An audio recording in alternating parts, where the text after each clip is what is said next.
Episode के starting में हम यहाँ पे हमारे मेन कैरेक्टर को देखते हैं जो कहीं डूबते हुए कह रहा होता है क्या सब कुछ ऐसे ही प्लान हुआ था। जो पूरी दुनिया है वो डेमोनिक पाथ के अंदर आ चुकी है और मैं तेंगसियोन इस तरह एंड होने वाला हूँ।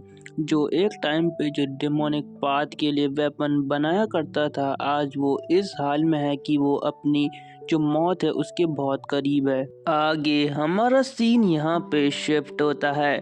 यहाँ पे कोई हाथ मारते हुए कहता है कि ए क्या तुझे सुनाई नहीं दे रहा कि मैंने तुझसे क्या कहा। हम यहाँ पे एक आदमी को देखते हैं जो बहुत गुस्से में किसी से बात कर रहा होता है।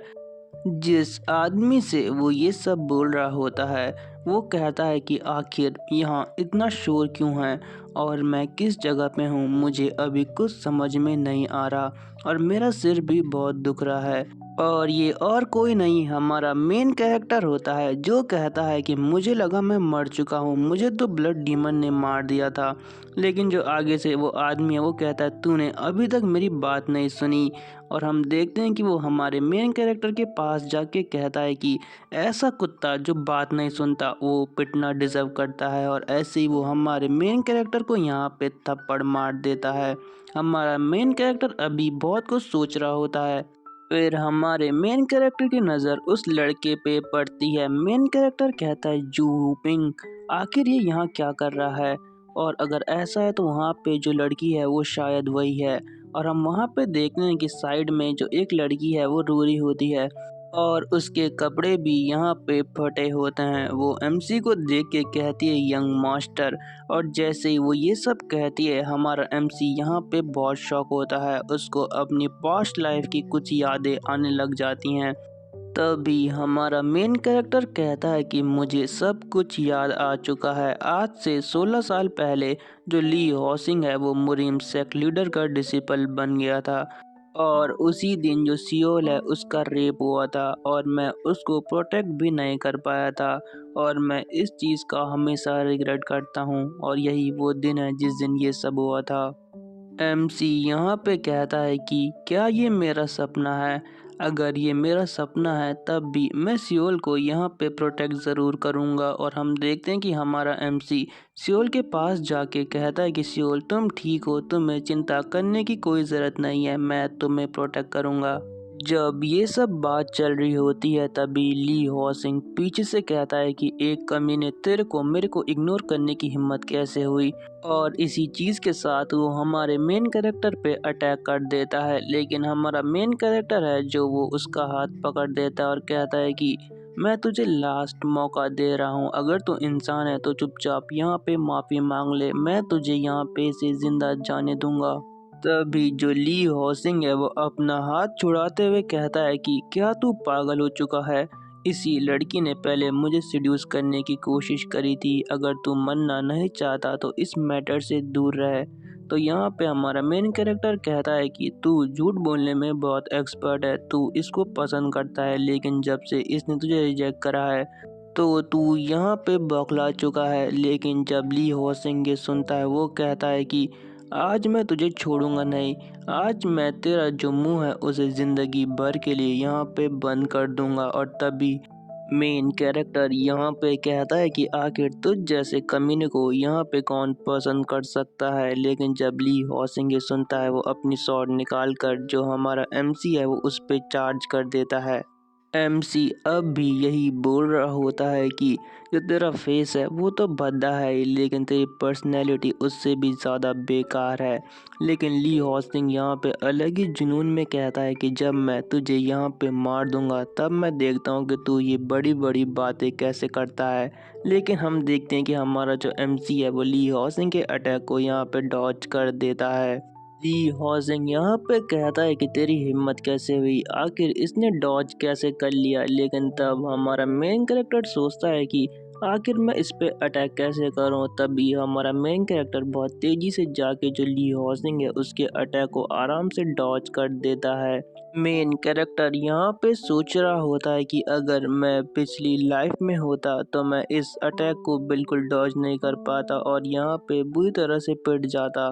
जो यहाँ पे एमसी है वो यहाँ पे ली हॉजिंग से कहता है कि क्या तूने इतना ही सीखा है, लेकिन ली हॉजिंग आगे से कहता है कि तू मेरे अटैक को डॉज भी नहीं कर पा रहा और तू ये समझ रहा है कि तू मुझे हरा देगा। अब मैं तुझे अपनी असली ताकत दिखाता हूँ।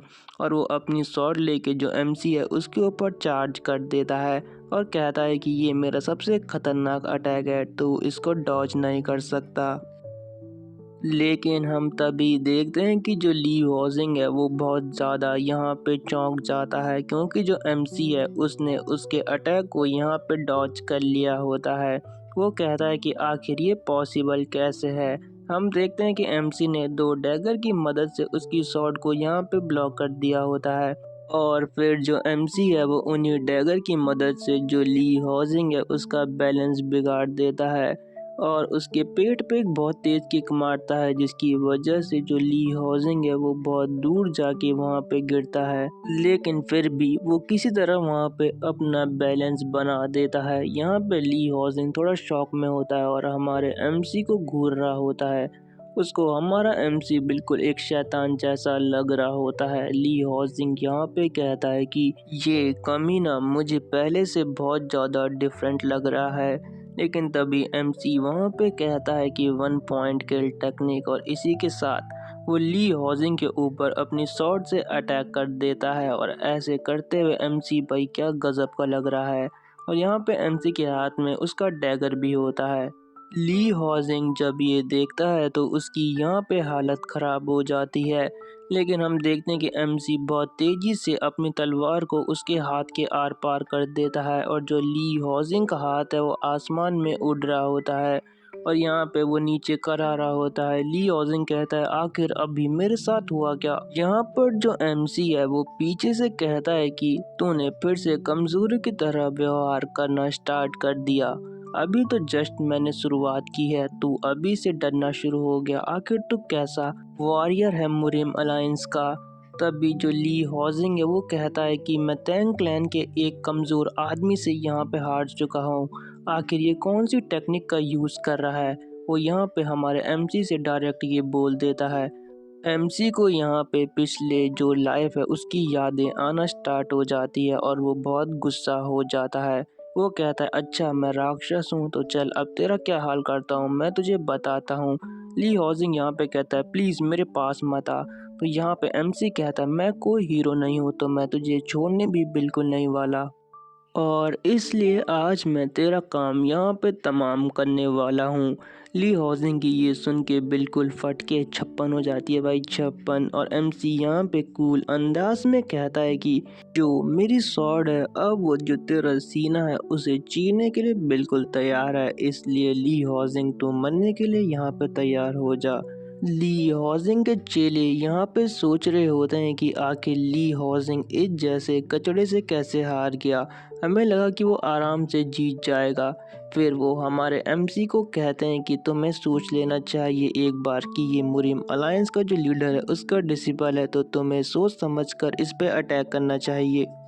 जैसे ही वो ये कहता है हमारा एमसी उसे एक बहुत खतरनाक लुक से देखता है, जिसकी वजह से जो वो आदमी है उसकी वहाँ पे फट जाती है और वो कहता है कि तुम्हें जो करना है करो, मैं यहाँ से जा रहा हूँ। और हम देखते हैं कि यहाँ पे एमसी के अंदर से एक अजीब सी कोड दिख रही होती है जो उसको यहाँ पे बहुत प्रॉब्लम कर रही होती है। एमसी यहाँ पे कहता है कि मैं अपनी डेमोनिक एनर्जी को यहाँ पे दिखा नहीं सकता, मुझे इसे सप्रेस करना ही होगा। एमसी यहाँ पे ली हॉजिंग से कहता है कि ली हॉजिंग तुम हमें नीची नज़र से देखते हो, लेकिन तुम भी एक इंसान हो। क्या तुम एक इंसान होने के बावजूद भी किसी के साथ ऐसा करने की सोच कैसे सकते हो। मुझे तो तुम्हें देखकर ही यहाँ पे घिन आ रही है ली हॉजिंग। फिर भी जो ली हॉजिंग है वो कहता है कमीने तू क्या बात कर रहा है, तू यहाँ से दूर चले जा। तभी एमसी यहाँ पे कहता है कि लगता है कि तुम मरना ही डिजर्व करता है। एमसी जो ली हॉजिंग है उसका वहाँ पे काम तमाम करने वाला होता है, लेकिन जब हम देखते हैं कि ली हॉजिंग उस पर अटैक करने ही वाला है तभी एमसी पे ही कोई अटैक कर देता है, और जिसे देखकर जो एमसी है वो थोड़ा शॉक हो जाता है। हम देखते हैं कि एमसी के हाथ पे एक जोर की लात आगे लगती है और वहाँ पे एक आदमी आ जाता है। वो यहाँ पे कहता है कि यंग मास्टर टैंग यहाँ पे बहुत हो गया, आप ऐसा नहीं कर सकते। और हमारा यहाँ पे एमसी भी उस आदमी को देख रहा होता है जिसने एमसी पे अभी अटैक किया होता है। वहाँ पर और भी बहुत सारे गार्ड आ जाते हैं। उनका जो लीडर है वो कहता है कि अगर आप ऐसे ही यहाँ पे अटैक करते रहे तो हम यहाँ पे चुपचाप खड़े होके बिल्कुल नहीं देखने वाले। एमसी उनको देख के कहता है ये तो डायरेक्ट बॉडीगार्ड है, अलायंस लीडर के हर एक डिसेबल को ये बॉडीगार्ड दिए जाते हैं और इनका नाम है द स्कॉट ड्रैगन गार्ड्स। वो गार्ड यहाँ पे ली हॉजिंग को देख के कहता है ये कितना बड़ा बेवकूफ़ है जो इस हाल में यहाँ पे पहुँच चुका है। एमसी यहाँ पे कहता है कि ये तो ड्रैगन स्क्वाड गार्ड का लीडर सन वूगोंग है। अच्छा, तो ये पहले से ही इतने कमीने थे, तभी मैं सोचूं इन्होंने वो हादसा आखिर किया कैसे। मेरी पिछली लाइफ में इन सब ने ली हाउसिंग के साथ मिलके जो मुरिम अलायंस है उसे धोखा दिया था और उसी की वजह से द सिचुआन ब्लड डिजास्टर हुआ था, इसमें बहुत सारे मुरिम अलायंस के जो लोग थे वो मारे गए थे क्योंकि इन्होंने हमें धोखा दे दिया था। और लास्ट में जो मुरिम अलायंस की 30% फोर्स थी वो यहाँ पे सिर्फ इनकी वजह से मारी गई थी।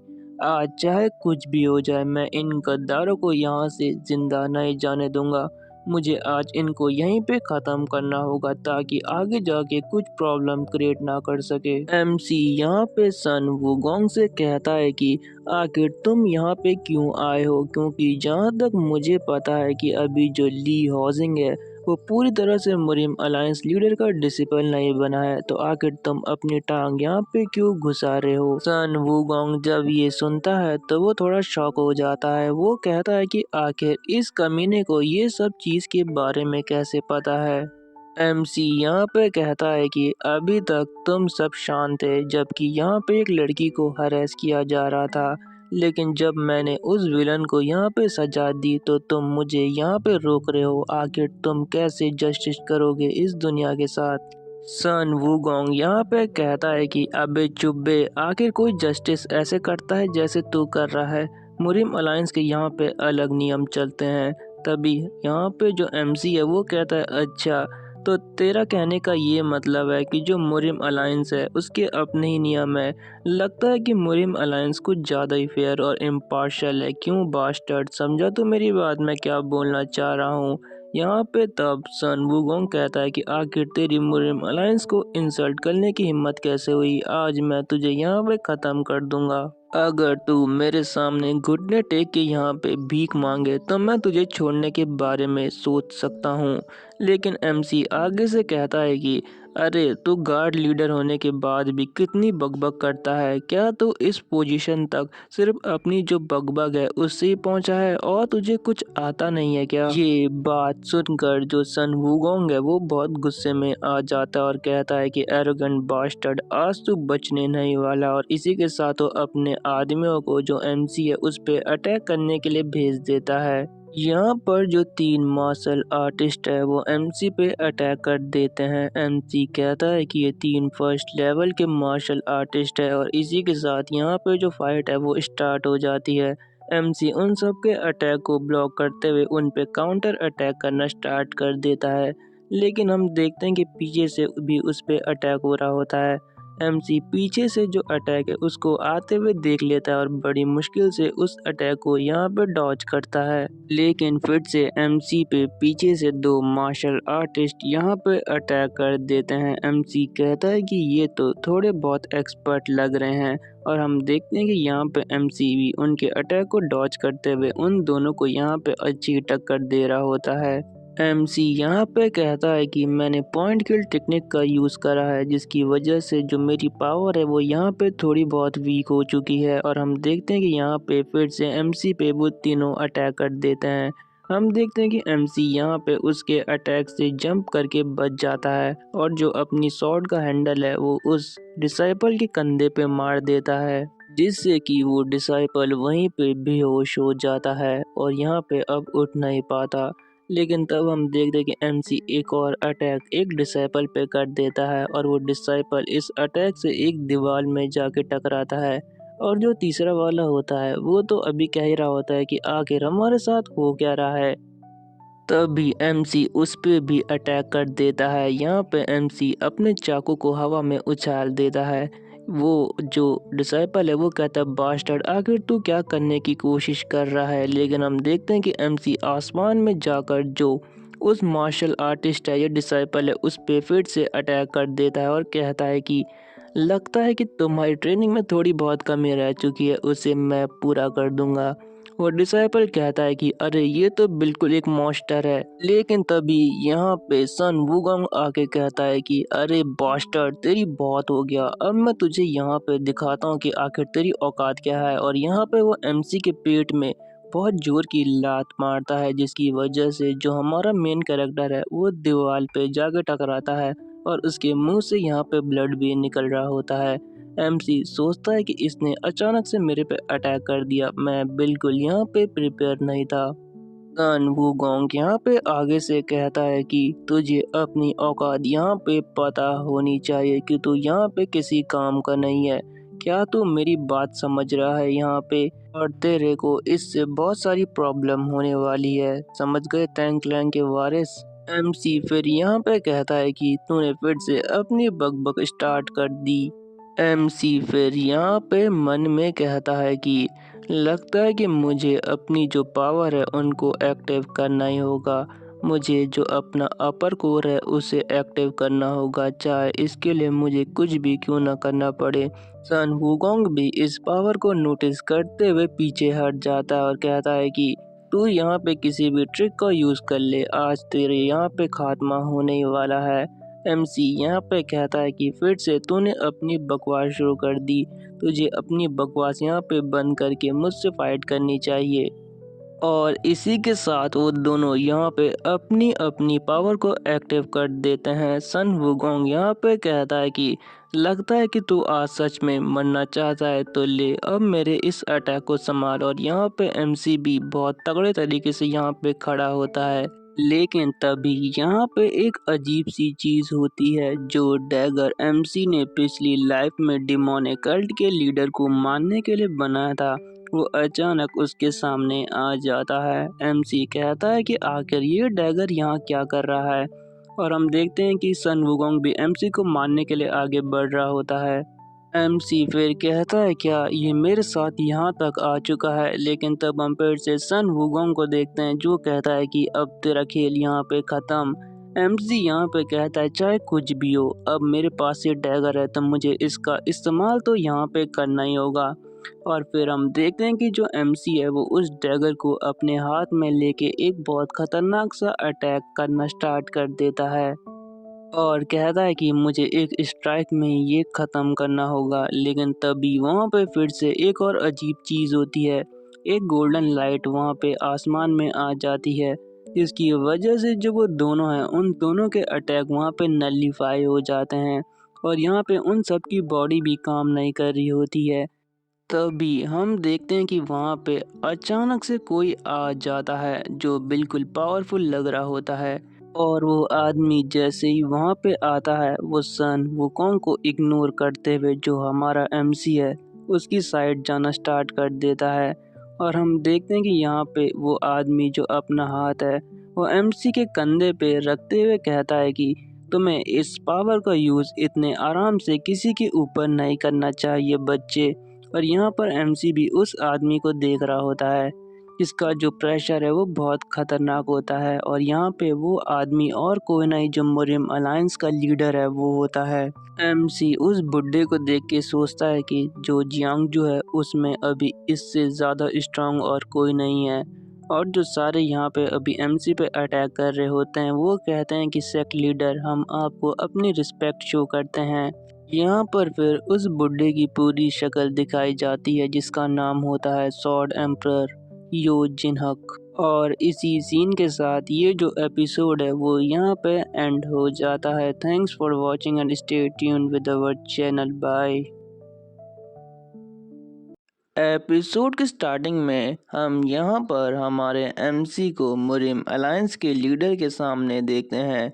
यहाँ पर एमसी कहता है कि पिछली लाइफ में जब ब्लड कल्ट ने सब जगह तबाही मचाई हुई थी और जो बाकी सारे क्लैन थे उन सब ने यहाँ पर घुटने टेक दिए थे। और वो सब जो ब्लड कल्ट है उसके साथ शामिल हो गए थे। लेकिन मुझे अभी भी अच्छे से याद है कि जो मुरिम अलायंस के लीडर थे और वुडोंग सेक्ट थे वो बिल्कुल डिफरेंट थे। उन्होंने यहाँ पर ब्लड कल्ट के सामने बिल्कुल हार नहीं मानी। मुरिम अलायंस के जो लीडर हैं उन्होंने ब्लड कल्ट के सामने बिल्कुल हार नहीं मानी। वो हमेशा से ब्लड कल्ट को यहाँ पे ख़त्म करने के लिए तैयार रहते थे। लेकिन जब तक उनकी मौत नहीं हो गई, उनकी मौत मेरे बनाए हुए आर्टिफैक्ट से ही हुई थी और मैं इस चीज़ के लिए रिग्रेट भी करता हूँ। तभी हमारी स्टोरी यहाँ पे प्रेजेंट में आती है। यहाँ पे एमसी कहता है कि अभी यहाँ पे इमोशनल होने का वक्त नहीं है। लगता है कि जो लीडर हैं उन्होंने मेरे डैगर को देखा नहीं है। ये तो बहुत अच्छी बात है। यहाँ तक कि जो ब्लड डीमन है उसने भी मेरे डैगर को नोटिस नहीं किया था। लेकिन अभी प्रॉब्लम ये है कि जो यहाँ पे मुरिम अलायंस के लीडर हैं वो मुझे चाहे तो एक पल में यहाँ पे ख़त्म कर सकते हैं। तो मुझे यहाँ से बचने का कोई रास्ता ढूंढना ही होगा। तभी जो मुरिम अलायंस के लीडर हैं वो यहाँ पे कहते हैं कि आखिर ये चीज़ पॉसिबल कैसे है। मैं उस चीज़ को बिल्कुल नहीं देख पा रहा हूँ। मैं अपनी लाइफ में ये चीज़ पहली बार फील कर सकता हूँ। तब वो हमारे एमसी से कहते हैं कि बच्चे, तुम्हारे पास बहुत इंटरेस्टिंग टैलेंट है। मैं तुम्हें इस चीज़ के लिए प्रेज़ करता हूँ। लेकिन हमारा एमसी तो अभी भी बहुत टेंशन में होता है। तभी यहाँ पे पीछे से एक आवाज़ आती है, बच्ची तुम बहुत डर गई होगी। अभी तुम्हें थोड़ा और आराम करना चाहिए। जब तक कि यहाँ पे का सारा मैटर सॉल्व नहीं हो जाता तुम थोड़ी और देर आराम यहाँ पे करो। एमसी उस लेडी को देख के सोचता है कि आखिर ये है कौन और मैं इनकी प्रेजेंस भी यहाँ पे महसूस नहीं कर पाया। लेडी यहाँ पे मुरिम अलायंस के लीडर से कहती है कि अरे बुड्ढे, तुम वहां से अचानक गायब क्यों हो गए? पता है कि तुम्हें ढूंढने में मुझे कितनी प्रॉब्लम हुई। तो यहाँ पे मुरिम अलायंस का लीडर कहता है कि मुझे एक कोर एनर्जी सेंस हुई थी, इसलिए मैं यहाँ पे जल्दी से चले आया। मुझे इसके लिए माफ़ कर दो युआन। और यहाँ पे जैसे ही एमसी ये नाम सुनता है वो बहुत शॉक हो जाता है। वो कहता है ये तो वही लेडी है। फिर हमें उस लेडी के बारे में यहाँ पे बताया जाता है जिसका नाम यौन होता है और वो एक डिवाइन नन होती है। एमसी जब इन दोनों को यहाँ पे देखता है तो सोचता है कि आखिर सिचुएशन इतनी ज़्यादा कॉम्प्लिकेटेड कैसे हो गई, आखिर यहाँ पे हुआ क्या है ऐसा।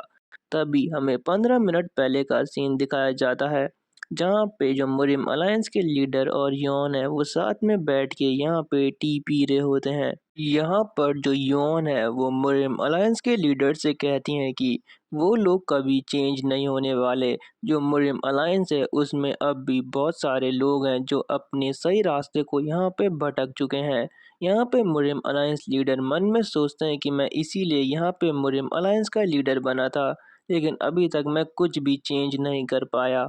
यौन फिर से यहाँ पे कहती है कि क्या तुम्हें सच में लगा था कि तुम इस दुनिया को इतनी आसानी से चेंज कर दोगे? तुम तो बहुत स्टूपिड हो ताओइस्ट। और यहाँ पे वो दोनों ऐसे ही बात कर रहे होते हैं। तभी यौन आगे से फिर कहती है कि तुम्हें सारा बर्डन अपने इन कंधों पे नहीं लेना चाहिए। तुम्हें बस यहाँ पे एंजॉय करके बैठना चाहिए। ये सुन के जो मुरिम अलायंस के लीडर है वो यहाँ पे हल्का सा हंसना स्टार्ट कर देते हैं। लेकिन तभी उनको एक बहुत खतरनाक एनर्जी सेंस होती है और उसके बाद हम देखते हैं कि जो यहाँ पे यौन है वो कहती है कि ए बुड्ढे, हंसना बंद कर। तभी हम देखते हैं कि यहाँ पे मुरिम अलायंस के लीडर तो गायब हो जाते हैं। यौन यहाँ पे कहती है कि ये बास्टर्ड आखिर गया कहाँ। और तभी हमारी स्टोरी यहाँ पे फिर से प्रेजेंट में आती है। यहाँ पर जो यौन है वो ली हॉजिंग को यहाँ पे चेक कर रही होती है। जो मुरिम अलायंस के लीडर हैं वो कहते हैं कि क्या तुम इसे यहाँ पे बचा सकती हो। हम देखते हैं कि यहाँ पर जो यौन है वो कुछ खतरनाक ही बोलती है। वो कहती है कि इस पे जो अटैक करे गए हैं वो बहुत खतरनाक है। अगर यहाँ पे ग्रैंड लियो भी इसका इलाज करें तब भी इसका ठीक होना बहुत मुश्किल है। यहाँ पर जो सन वुगोंग है वो भी ये सब चीज़ सुन रहा होता है। वो कहता है कि आखिर अब मैं इन सब चीज़ों को यहाँ पे संभालूं कैसे। आगे यहाँ पे जो लियोन है वो कहती है हमारे एमसी से, बच्चे क्या तुमने इस पे उन्हीं टेक्निक का यूज़ करा है? ये बहुत खतरनाक है। तुमने ज़रूर इन पे अनऑर्थोडॉक्स मार्शल आर्ट का यूज़ करा है जैसे ही मुरिम अलायंस लीडर ये सुनते हैं वो उन तीनों के ऊपर एक बहुत प्रेशर डाल देते हैं। बेसिकली डालते हमारे एमसी के ऊपर ही है, पर सब में जाता है ना, घुन भी तो पिसता है गेहूं के साथ। तभी जो कमीना सन वुगोंग है वो भी कहता है कि डिवाइन फिजिशियन यहाँ पे बिल्कुल सही बोल रही है। ये कचड़ा एक थर्ड रेट वॉरियर है और इसके साथ इसने फर्स्ट रेट वॉरियर को हरा दिया। आखिर ये पॉसिबल कैसे है? मैं इसके साथ लड़ना बिल्कुल नहीं चाह रहा था। कमीना कितना झूठ बोल रहा है यहाँ पे। यहाँ पे सन वुगोंग फिर से कहता है कि लेकिन मेरे पास कोई चॉइस नहीं थी। तभी अलायंस लीडर यहाँ पे हमारे एमसी से कहते हैं कि बच्चे तुम मुझे इन सब चीज़ों को कैसे एक्सप्लेन करने वाले हो। एमसी यहाँ पे प्रेशर से खड़ा होता हुआ कहता है कि यहाँ पे एक्सप्लेन करने लायक कुछ नहीं है। ये सब मेरे टैंक क्लैन की टेक्निक है जिनकी मदद से मैंने इन्हें हराया है। भले ही यहाँ पे जो मेरा क्लैन है वो डिस्ट्रॉय होने की कगार पे है, लेकिन जो मेरा खून है वो अभी भी सेम है। जो भी मेरे क्लैन के मेंबर पे हाथ लगाने की कोशिश करेगा मैं उसका हाथ यहाँ पे काट डालूंगा। और अब से जो मेरी यहाँ पे पोलाइटनेस है वो ख़त्म होती है। अगर तुम मुझे यहाँ पे रोकना चाहते हो तो चलो आ जाओ, देखते हैं कि आज कौन किसके सामने कितनी देर टिकता है। और ये भाई किससे कह रहा है भाई, वो मुरिम अलायंस का लीडर है, थोड़ी तो शर्म कर ले भाई एमसी। जब मुरिम अलायंस का लीडर ये बात सुनता है तो भाई वो तो बिल्कुल गुस्सा हो जाता है। वो यहाँ पे कहता है कि क्या तू अपने एक्शंस की वजह से यहाँ पे मरना चाहता है? क्या तुझे मौत से डर नहीं लगता? और यहाँ पर वो एमसी पे प्रेशर डालना स्टार्ट कर देते हैं। फिर हम उनकी आंखों को देखते हैं जो गोल्डन लाइट में चमकने लग जाती हैं और यहाँ पे जो एमसी है उसको उसके प्रेशर से बहुत दिक्कत हो रही होती है। मुरिम अलायंस के लीडर जो अपनी सॉर्ड है वो एमसी की तरफ करते हुए कहते हैं कि जो तुम्हारा ये कमजोर सा रिवेंज है वो तुम्हारी लाइफ से इम्पोर्टेंट है क्या? लेकिन एमसी कहता है ये कोई रिवेंज नहीं है। फिर वो मन में सोचता है कि मैं मुरिम अलायंस को यहाँ पे फिर से तबाह होते हुए नहीं देख सकता, क्योंकि पिछली लाइफ में जो मुरिम अलायंस था वो पूरी तरह से डिस्ट्रॉय हो चुका था। तब यहाँ पे एमसी कहता है कि मैं सिर्फ एक ही चीज़ करने की कोशिश कर रहा हूँ। मैं इस दुनिया को थोड़ा थोड़ा करके बस सुधारने की कोशिश कर रहा हूँ। और इसी के साथ जो एमसी है उसकी बॉडी से ब्लू ऑरा निकलना स्टार्ट हो जाता है और वो मुरिम अलायंस लीडर से कहता है कि चाहे इसके लिए जो मेरी ज़िंदगी है वो भी कुर्बान हो जाए, लेकिन मैं ये करके रहूँगा। अलायंस लीडर यहाँ पे मन में सोचते हैं कि ये भी बिल्कुल वैसी ही बातें कर रहा है जैसे मैं किया करता था। क्या सच में ये भी उसी पाथ पे चलने की कोशिश कर रहा है? अलायंस लीडर फिर यहाँ पे अपनी स्वॉर्ड को हिलाते हुए कहते हैं कि अगर तुम्हारी विल इतनी स्ट्रांग है तो जरा ये देखो। यहाँ पे एमसी भी उस साइड देखने लग जाता है। हम देखते हैं कि अलायंस लीडर यहाँ पे अपनी जो स्वॉर्ड आर्ट है उसे परफॉर्म करना स्टार्ट कर देते हैं, जिसकी वजह से वहाँ पे जो पावर का मैसिव डिस्ट्रक्शन टाइप का माहौल हो जाता है। यहाँ पे हम देखते हैं कि जो अलायंस लीडर है उनके पीछे एक काली सी मतलब परछाई टाइप की बन जाती है जो उन्हें कवर कर रही होती है। जब एमसी अलायंस मास्टर को ऐसे देखता है तो वो यहाँ पे मन में कहता है कि बस एक स्ट्राइक में मुझे यहाँ पे काउंटलेस ताइजी फिगर दिख रहे हैं। आखिर ये पॉसिबल कैसे है कि तुम एक ही साइड में ऐसा कर सकते हो? लेकिन जो कुछ मैं अपनी आंखों के सामने अभी देख रहा हूँ ये बहुत ज़्यादा ब्यूटीफुल है। जब अलायंस लीडर इस मार्शल आर्ट्स और स्वॉर्ड आर्ट को परफॉर्म कर रहे हैं तो ये स्वॉर्ड बहुत ज़्यादा ब्यूटीफुल लग रही है। और यहाँ पे तब एमसी कहता है कि आखिर यही है वुडोंग स्वॉर्डमैनशिप। आखिर कोई इतने ब्यूटीफुली इस आर्ट को परफॉर्म कैसे कर सकता है? लेकिन तभी हम देखते हैं कि अलायंस मास्टर यहाँ पे बहुत ज़ोर से चिल्लाते हैं और कहते हैं कि ली हॉजिंग यहाँ पे उठ जाओ, आखिर तुम वहाँ पे लेटे लेटे क्या कर रहे हो इतनी देर से? जैसे ही ली हॉजिंग अपने मास्टर को देखता है वो कहता है कि मास्टर आप यहाँ पे आ गए, आप मुझे बचाने यहाँ पे आ चुके हो मास्टर। यहाँ पर युआन ली हॉजिंग को उठते देख कहती है कि मैंने इस कमीने को आखिरकार बचा ही लिया। ली हॉजिंग कहता है कि आखिर ये ऐसी बातें कैसे कर सकते हैं, मैं अभी अभी मौत से बच के यहाँ पे आया हूँ। अलायंस लीडर यहाँ पे कहते हैं कि ली हॉजिंग तुम्हारे अपोनेंट ने अपनी राइटनेस को यहाँ पे साबित कर चुका है, तो चलो अब तुम बताओ तुम इसे कैसे प्रूव करोगे? फिर अलायंस लीडर यहाँ पे जाते हुए कहते हैं कि मैंने गलत आदमी से ये सवाल पूछ चुका है। ली हॉजिंग यहाँ पे कहता है कि मास्टर मैं भी अपनी जान को दांव पे लगा सकता हूँ, बस उस बास्टर्ड ने पहले मुझ पे अटैक कर दिया। तभी यहाँ पे अलायंस लीडर कहते हैं कि चुप हो जाओ, तुम्हें आगे बोलने का यहाँ पे कोई हक नहीं है। ली हॉजिंग कहता है कि मेरे कान तो बस फूटने ही वाले हैं। तभी अलायंस लीडर यहाँ पे एमसी के सामने आते हुए कहते हैं कि मुझे माफ कर दो, मैं अपने डिसिपल्स को यहाँ पे ढंग से ट्रेन नहीं कर पाया। तुम जैसे चाहे इसे पनिश कर सकते हो, मैं इन सब चीज़ की रिस्पॉन्सिबिलिटी लेने के लिए तैयार हूँ। तो यहाँ पे एमसी कहता है थैंक यू, और ली हॉजिंग को देखो भाई क्या हाल हो रखा है उसका। यहाँ पे अलायंस लीडर ली हॉजिंग से कहते हैं कि मैंने तुम्हारे जैसा डिसाइपल होने की उम्मीद कभी नहीं की थी ली हॉजिंग।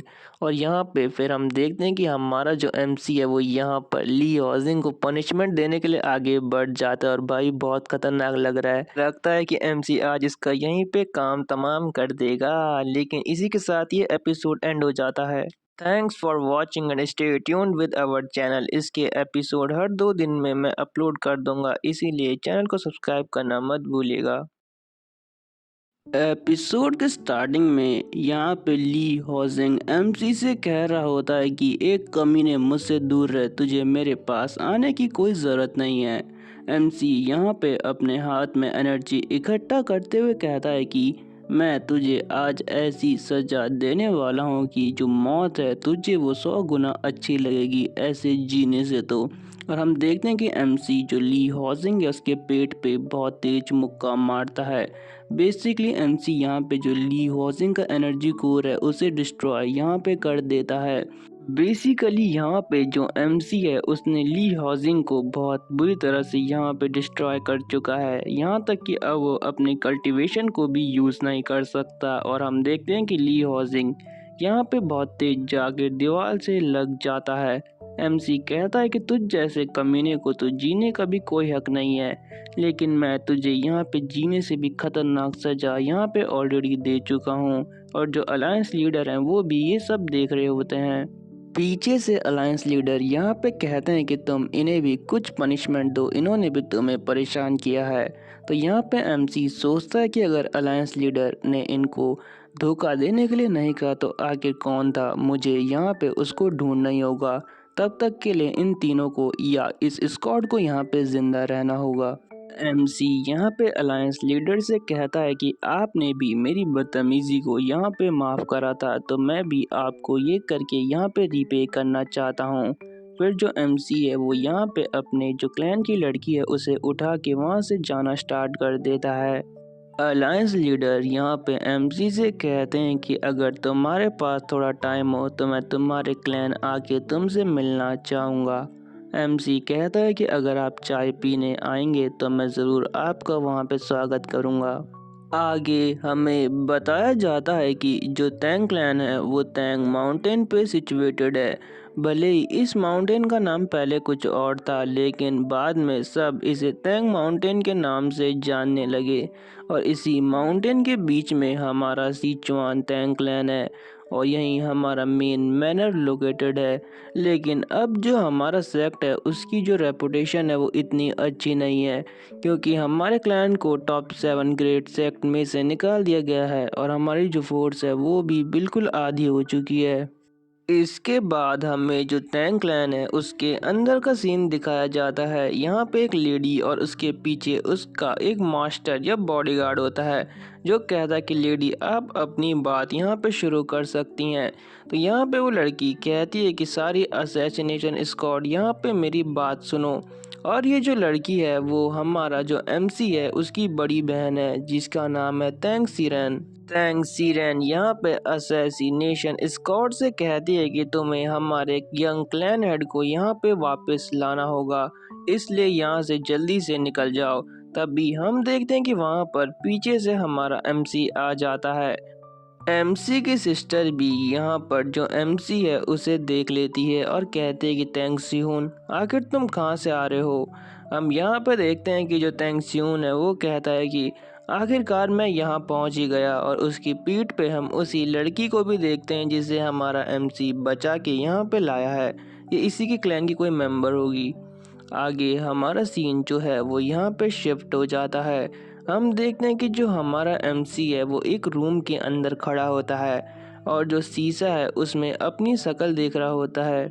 एमसी यहाँ पे शीशे में देखते हुए कहता है कि मुझे तो अभी भी यकीन नहीं हो रहा कि मैं रिग्रेस्ट हो चुका हूँ यहाँ पे। और उसे ब्लड डीमन की वो बात याद आ रही होती है। इसमें ब्लड डीमन कह रहा होता है कि चलो फिर से मिलेंगे। और जब एमसी ये बात सोचता है तो उसे बहुत गुस्सा आ जाता है। वो कहता है कि क्या ब्लड डीमन नहीं तो ये सब नहीं करा। लेकिन फिर हम देखते हैं कि वहाँ से गुस्से में निकल जाता है बाहर की तरफ। हॉल में जाते हुए एमसी कहता है कि भले ही ब्लड डीमन ने ये सब कुछ प्लान किया हो लेकिन इस बार मैं उसको बिल्कुल नहीं छोड़ूंगा। ये जो लाइफ है वो पिछली लाइफ से बिल्कुल डिफरेंट होने वाली है। और फिर हम देखते हैं कि एमसी यहाँ पे एक जगह पहुँच जाता है जहाँ पे मार्शल आर्ट्स की यहाँ पे किताबें रखी होती है। एमसी यहाँ पे कहता है कि ये मेटल क्राफ्ट मार्शल आर्ट है जो टैंग क्लैन के ब्लैक स्मिथ यूज करते हैं और अब मैं इसे सीखने की यहाँ पे थोड़ी कोशिश करने वाला हूँ। एमसी आगे कहता है कि ये जो टेक्निक है ये मुझे मेरी जो पिछली लाइफ है उसके बारे में याद दिलाती है। हम देखते हैं कि पिछली लाइफ में भी एमसी ने इससे प्रैक्टिस करने की कोशिश की होती है लेकिन वो इसमें पूरी तरह से फेल हो जाता है क्योंकि ये टेक्निक जो एमसी है उसके लिए बनी ही नहीं थी, जिसकी वजह से जो एमसी का यहाँ पे एनर्जी कोर था वो भी थोड़ा बहुत डैमेज हो जाता है। लेकिन ये जो मार्शल आर्ट्स थी ये रीजनरेटिव एबिलिटी के लिए बहुत बढ़िया थी लेकिन ये उतनी ही पुअर जो एनर्जी कोर में एनर्जी जमा करने के लिए यूज होती है उसमें उतनी ही वीक थी। लेकिन मेरे पास और कोई ऑप्शन नहीं था इसलिए मैंने इसमें ही एडवांस किया था। गाइस मुझे पता है कि यहाँ पे स्टोरी थोड़ी सी बोरिंग लग रही है तो मैं आपको शॉर्ट में बता देता हूँ। जो एमसी की मार्शल आर्ट है इसी की मदद से एमसी जो आर्टिफैक्ट है उन्हें बना सकता है जो डिवाइन आर्टिफैक्ट होते हैं। और पिछली लाइफ में एमसी इन्हीं की मदद से वो आर्टिफैक्ट बना पाया था लेकिन उस प्रोसेस में जो उसकी एनर्जी कोर थी ना वो डैमेज हो गई थी जिसकी वजह से वो मार्शल आर्ट में थोड़ा वीक हो गया था। अब प्रेजेंट में हम देखते हैं कि जो एमसी का एनर्जी कोर है वो बिल्कुल सही सलामत रहता है इसलिए एमसी यहाँ पे एनर्जी का फ्लो दिखाते हुए कहता है कि जो ये लाइफ है इसमें मेरा एनर्जी कोर बिल्कुल परफेक्ट है और इस लाइफ में मैं और भी तेजी से यहाँ पे ग्रो करूँगा और यहाँ पे उस ब्लड डीमन को हरा दूंगा। फिर हमें यहाँ पे रात का सीन दिखाया जाता है। जो टैंग क्लैन है वहाँ पे पूरी तरह से रात हो चुकी होती है और फिर हम यहाँ पे हमारे एमसी को देखते हैं जो यहाँ पे कहता है कि अब मुझे बढ़िया लग रहा है। जो मेरी मेरिडियंस है और अपर एनर्जी कोर है वो पूरी तरह से एक दूसरे के साथ कनेक्ट हो चुके हैं और जो मेरी एनर्जी है वो यहाँ पे अब स्टेबल फेज में एंटर कर रही है। जो गोल्डन एनर्जी है वो 5 स्टार लेवल की एनर्जी है और जो ब्लड डीमन रिवर्स टेक्निक है वो 1 स्टार की है। एमसी आगे कहता है कि अगर मैंने गोल्डन एनर्जी को अपनी कोर एनर्जी के साथ यहाँ पे मिक्स कर दिया तो यहाँ पे कोई भी इस चीज़ में बिलीव नहीं करेगा कि आखिर कोई ऐसा कर सकता है। और हम देखते हैं कि एमसी वही प्रोसेस अभी कर रहा होता है और इस प्रोसेस में जो एमसी है उसके आसपास एक ब्लू ऑरा निकल रहा होता है और फाइनली एमसी ने वो अचीव कर लिया होता है। वो कहता है कि फाइनली आखिर मैंने कोर एनर्जी को यहाँ पे इस्तेमाल करना सीख चुका है। फिर हमारा सीन यहाँ पे शिफ्ट होता है। हम देखते हैं कि एमसी यहाँ पे कहता है कि मैंने फिलहाल के लिए इस एनर्जी को यहाँ पे ब्लॉक कर चुका है ताकि कोई इसे सेंस ना कर ले क्योंकि अभी यहाँ पे बहुत सारे ट्रेडर है जिनसे मुझे अभी डील करना है। पर लेकिन उससे पहले मुझे अपने कपड़े यहाँ पे बदल लेने चाहिए।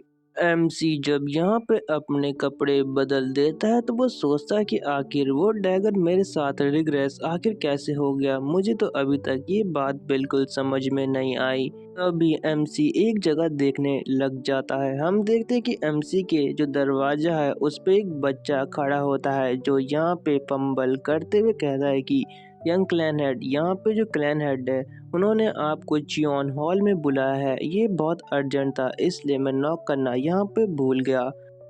एमसी उस बच्चे से कहता है कि कोई बात नहीं, इसमें तुम्हारी कोई गलती नहीं है। अच्छा तुम्हारा नाम तो जैंग है ना। तो यहाँ पे वो बच्चा कहता है आपने क्या कहा। तो एमसी फिर से वहाँ पे जाते हुए कहता है कि तुम्हारा नाम जैंग है ना। तो वो बच्चा कहता है yes young clan head. MC खुश होते हुए कहता है कि तुमसे मिलके यहाँ पे मुझे बहुत खुशी हुई। और फिर हम देखते हैं कि एमसी यहाँ पे चियानवू हॉल के लिए निकल जाता है और फाइनली एमसी चियानवू हॉल में यहाँ पे पहुँच भी जाता है। लेकिन एमसी को अंदर से उन एल्डर्स की बकबक करने की आवाज़ आ रही होती है।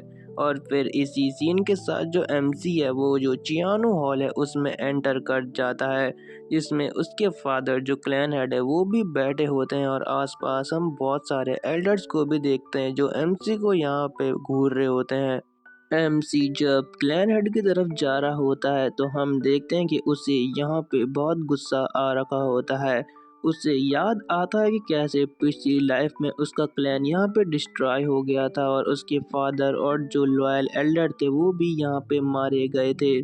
और फिर हम आगे यहाँ पे देखते हैं कि उसको वो भी याद आता है जब उसके फादर की लाइफलेस बॉडी उसके हाथ के सामने पड़ी हुई थी। फिर एमसी यहाँ पे बहुत बैडेस तरीके से अपने घुटनों पे आते हुए कहता है कि थैंक्स इवन यहाँ पे जो क्लैन हेड है उन्हें अपनी रिस्पेक्ट यहाँ पे शो करता है, तो होपफुली आप मेरी रिस्पेक्ट को यहाँ पे एक्सेप्ट करेंगे। और फिर से एमसी को अपने पास्ट के वो बुरे ख्याल याद आ रहे होते हैं और यहाँ पे वो फिर क्लैन हेड से कहता है कि आपके ऑर्डर पे मैं यहाँ पे आ चुका हूँ क्लैन हेड।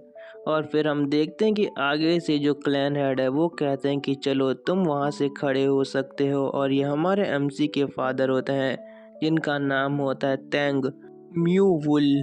एमसी यहाँ पे कहता है कि थैंक यू क्लैन हेड। और जैसे ही एमसी यहाँ पे खड़ा होता है पीछे से एक एल्डर कहता है कि तुम ऐसे अजीब सा एक्ट क्यों कर रहे हो, तुम्हें यहाँ पे थोड़ा ठीक से व्यवहार करना चाहिए। और इसी सीन के साथ ये जो एपिसोड है वो यहाँ पे एंड हो जाता है। Thanks for watching and stay tuned with our channel. Bye.